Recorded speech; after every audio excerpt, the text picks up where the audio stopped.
peut-être que le mec, il a atteint mon niveau. Je sais pas. Mais si c'est le cas, c'est une dinguerie. Oda, on a parlé Oh là là. le SBS du temps est le plus froid. Eh bien, figurez-vous qu'il y a une réponse à cette question. Oda, Cet homme-là prend 2 Kizaru. on a parlé dans le SBS du tome 18, et c'est au pôle sud où les températures sont les plus basses. La raison est simple, l'Arctique est sur Au l'océan, pire, t'assembles toutes les mini-aventures, ouais. Ça peut être pas mal. Au lieu de faire des fois, ils font des rajouts, en fait. Enfin, des rajouts. Des hors-série. Donc, en vrai, de vrai, ouais. Tu peux faire un truc de ouf, effectivement. alors que l'Antarctique est une terre avec des montagnes, et où l'altitude est donc assez élevée. Dinguerie, hein. Kizaru Prime. Il arrive devant Rayleigh Prime et il lui dit, je suis plus faible. Imaginez devant Rayleigh Prime. Mais il fuit. Il fuit. Donc plus on monte, plus il Devant fait froid. Rayleigh. C'est donc Shanks qui avait raison. Oda a eu l'occasion de Rayleigh confirmer vieux. à plusieurs reprises que Rayleigh et Shaki Rayleigh étaient mariés. vieux. C'est vrai que quand on les voit pour la première fois, on peut facilement en douter. En T'as 2003, l'a confirmé. mariés, c'est vrai. Oda a eu l'occasion de confirmer à plusieurs reprises que Rayleigh et Shaki étaient mariés. Ils sont mariés. J'étais même pas au courant. Mais comment ça, ils sont mariés? On a eu l'info.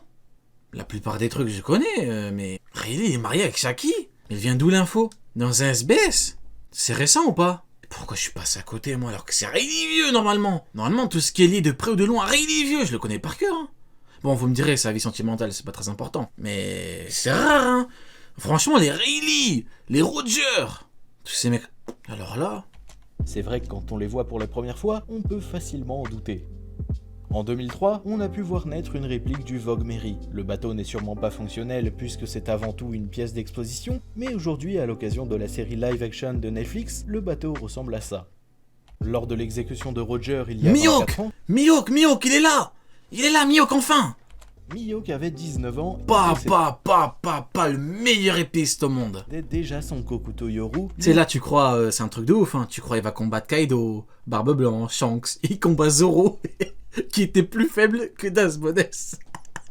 Là, tu dis, wow, il a dégainé le Kukuto Yoru, il va combattre Yonko, il va humilier les vieux. Non, il combat Zoro, qui était plus faible que Dasmones. Une des 12 lames supérieures. Roger a atteint l'Outstar, la dernière île indiquée par le log pose, il Et y a il transpire quand Zoro l'attaque. Hein. 39 ans juste avant la bataille de God Valley. Oh, comme c'est bizarre. Star, la dernière île indiquée par le log pose, il y a 39 ans juste avant la bataille de Oh. God Valley. Mais même s'il se doutait qu'il lui restait quelque chose à découvrir, il n'a pas pu continuer puisqu'il ne pouvait pas déchiffrer les poneglyphes. C'est seulement Il est trop fou, Roger, trop fou et trop fort. 13 ans plus tard qu'il rencontrera J'aime trop. continuer puisqu'il ne pouvait pas déchiffrer les poneglyphes. C'est seulement Ah, l'image, elle est incroyable. Oden, barbe blanche, Roger. Si on me demande c'est quoi la puissance, t'as un élément de réponse là. Hein. 13 ans plus tard qu'il rencontrera Oden et pourra enfin avancer vers son objectif final.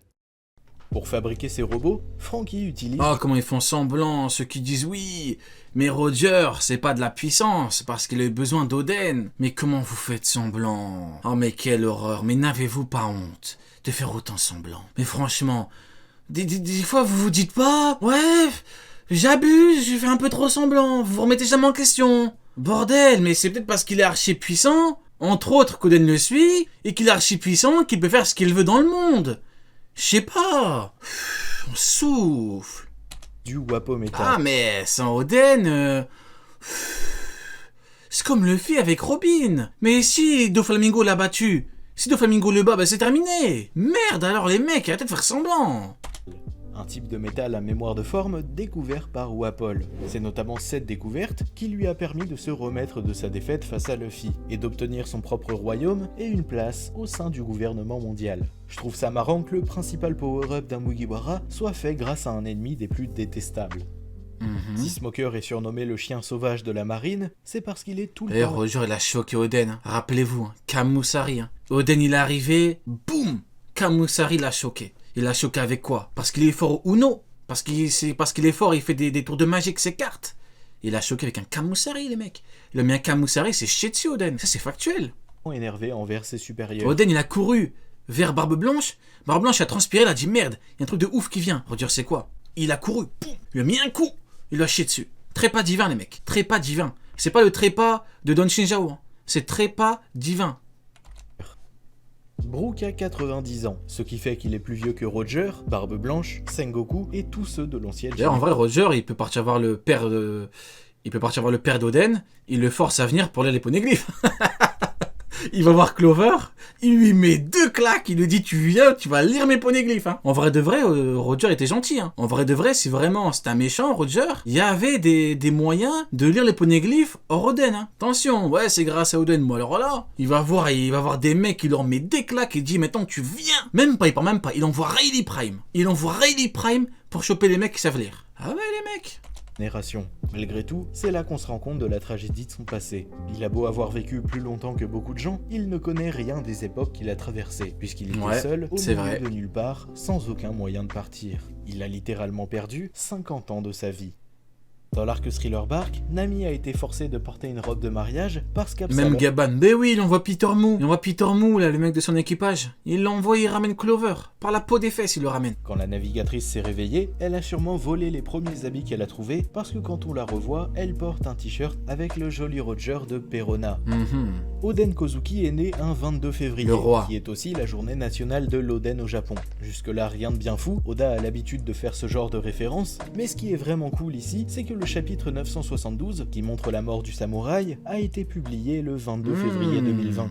Quand ils étaient enfants, Kid et Killer étaient amoureux de la même fille. Mais après avoir mangé un udon au curry, les deux garçons se sont mis à rire en voyant que la peau de leur ami était... Ils ont ri. Vous vous rendez compte, ils ont ri, comme nous on rit de Mihawk. Devenu marron à cause du plat. Pour se venger, elle les frappa violemment, et depuis, les deux pirates sont inséparables, et détestent tous les deux le udon au curry. Certaines personnes ont pu passer à côté, mais rions les mecs, rions. Avant les événements de Marineford, Bondley avait une prime qui s'élevait à 32 millions de berries. On a pu l'apercevoir dans la mini-aventure du Baroque Works au chapitre 372. Je précise bien avant la guerre au sommet, parce qu'avec ce qu'il s'est passé à Impel Down, et le fait qu'il ait disparu au niveau 5.5 de la prison, c'est possible qu'elle ait un peu augmenté. La dernière fois que nous avons vu Vivi, c'était avant que la rêverie ne commence au chapitre... Franchement, Bondley, qui est encore vivant, malgré le fait que Magellan soit énervé, c'est vraiment parce que l'auteur l'aime bien. Parce que normalement, il n'y a aucun monde où Magellan met pas un terme à ta vie, mais de façon vraiment définitive. Il n'y a aucun monde où Magellan te laisse en vie après le délire de quand il les a sauvés, quoi. Bondley. Donc vraiment, c'est juste, soit parce que l'auteur l'aime bien, soit parce qu'il sait que c'est un perso qui est apprécié. Parce qu'en vrai, de vrai, jamais il ne laisse en vie. Hein. Chapitre 908. Seulement, en raccompagnant Shirahoshi et Neptune sur l'île des Empoissons, Garp nous révèle que l'événement ne s'est pas passé comme... Est-ce que vous pensez que Garp, dans sa tête, il a un niveau Roger? Est-ce que vous pensez que, genre Garp, il se lève le matin, il se dit waouh, à mon prime, j'étais niveau Goldie Roger? Vous pensez que c'est vrai ou pas? Sengoku a dit qu'il pouvait battre Shiki. Donc je soupçonne, Sengoku, je pense que quand il se lève le matin, il se dit oh, je suis trop fort, moi je bats Shiki. Mais Garp, il a l'air, vous voyez, en termes de puissance, il a l'air pied sur terre, Garp. Vous voyez ce que je veux dire? Prévu, et qu'il est arrivé quelque chose de grave à la famille Nefertari. On ne sait rien de plus, mais je pense que ça pourrait avoir un rapport avec les photos que tenait Im face... Ouais, comme Lucci avec Luffy. Luffy l'a dit ouais, Luffy c'est une merde, c'est pas un Yonko et tout. Vous voyez ce que je veux dire? Je sais pas, si Garp dans sa tête il se dit ah, Roger et Xebec, je les prends un contre un. Je sais pas. 5 doyens. J'ai rien trouvé de bien fou à dire sur Vivi, donc je me suis dit que mais même la capture de Garp, est-ce que Roger a fait semblant, vous voyez, est-ce qu'il a fait semblant de perdre contre Garp? Est-ce que genre il est parti le combattre, genre Garp lui a mis un coup, et genre Roger l'a fait oh la technique finale de Garp, le même coup qu'il a mis contre Don Shinjao le niveau Yonko pour le battre. Hop et il tombe. Est-ce que vous pensez que Garp, il croit qu'il a vraiment capturé Roger? C'est une dinguerie quand même, parce qu'il faisait bien le malin Garp dans la prison là, devant les barreaux de Roger.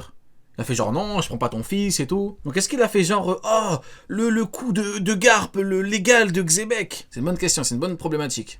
On était dans l'histoire était intéressant. Surtout que tout ça sera sûrement au centre de l'intrigue une fois la guerre de Nigashima terminée.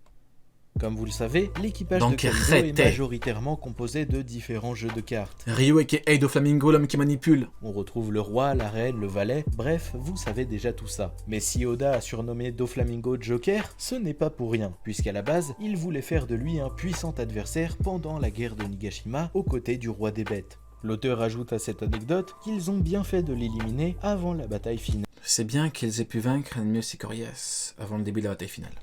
Laissant penser qu'il aurait été un peu trop gênant pour les Mugiwara et leurs alliés.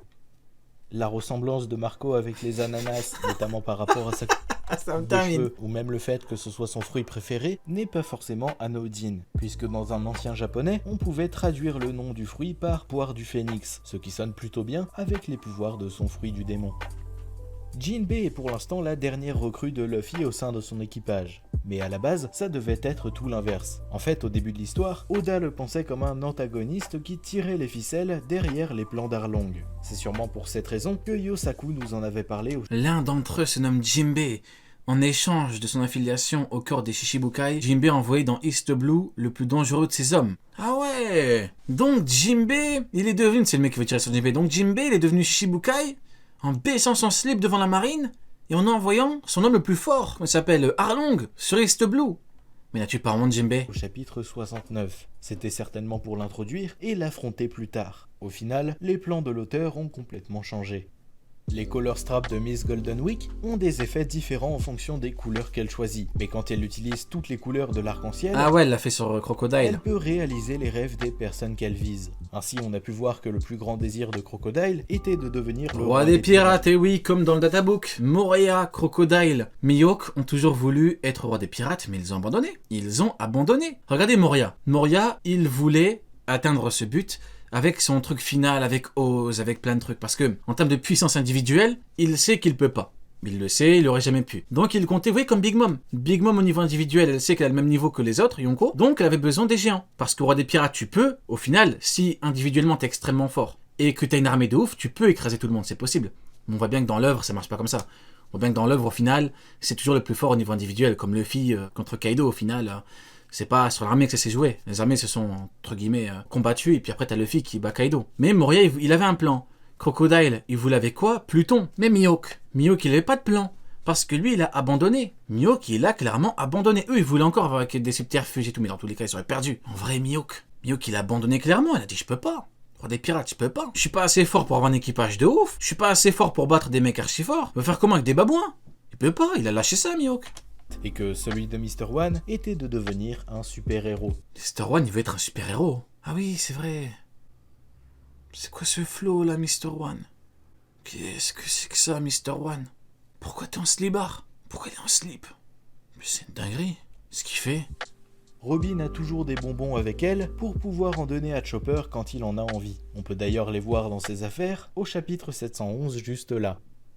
Sur les îles Célestes, on a pu voir la création d'un parc d'attractions basé sur les élastiques que Usopp donné avant de partir. Je suis mort, Usopp. Là-bas, genre, ils croient, les enfants qui sont devant la statue disent « Oh, ça doit être un grand guerrier !» Eh non, il est frauduleux. Il a même eu le droit à une statue à son effigie à l'entrée.